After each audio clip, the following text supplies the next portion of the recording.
Israel വലുതാകേണ്ടത് ഇവിടുത്തെ ഓരോ Christian രാജ്യങ്ങളുടെ ആവശ്യമാണ്. അതായത് നമ്മളിവിടെ മനസ്സിലാക്കേണ്ട പോയിൻ്റുണ്ട്. എന്താണ് വാറ്റിക്കാൻ പറയുന്നത്? നേരെ വിപരീതമാണ് പറയുന്നത്. അതായത് ഇവാഞ്ചലിക്കൽ പെൻഡക്കോസ്റ്റ് പറയുന്ന രീതിയിലോട്ട് ഈ രാജ്യങ്ങൾ മാറുകയാണ്. അപ്പം അതിനെ ഫെസിലിറ്റേറ്റ് ചെയ്യാൻ വേണ്ടി ക്രിസ്ത്യൻ റിവൈവൽ ഉണ്ടാകണം. യൂറോപ്പിൽ മുഴുവൻ പഴയ പോലെ തിരിച്ചു പോകണം. അതായത് പള്ളികൾ അടഞ്ഞു കിടക്കുന്നത് ബാറുകളാകുന്നു. ഇവിടെയൊക്കെ ക്രിസ്ത്യാനിറ്റി തിരിച്ചു വരണം റിവൈവലായിട്ട്. അതേപോലെ തന്നെ ഗാസയിൽ നിന്ന് അവിടുന്ന് പാലസ്തീൻകാരെ ട്രംപ് പറയുന്ന പോലെ തന്നെ അവിടുന്ന് മാറ്റണം. അവിടെ പാലസ്തീൻ എന്ന് പറയുന്നത്, അവിടെയുള്ള മുസ്ലിം എന്ന് പറയുന്നതും ഇസ്രായേലിൻ്റെ ആ ഭാഗത്തെ അത് ബിബിളിക്കൽ രാജ്യമല്ല.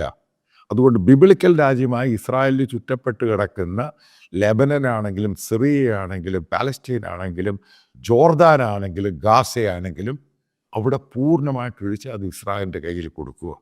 അതിനുവേണ്ടി യൂറോപ്യൻ രാജ്യങ്ങൾ ഒറ്റക്കെട്ടായിട്ട് നിന്ന് ഇസ്രായേലിനെയും ട്രംപിനെയും പിന്തുണയ്ക്കണം.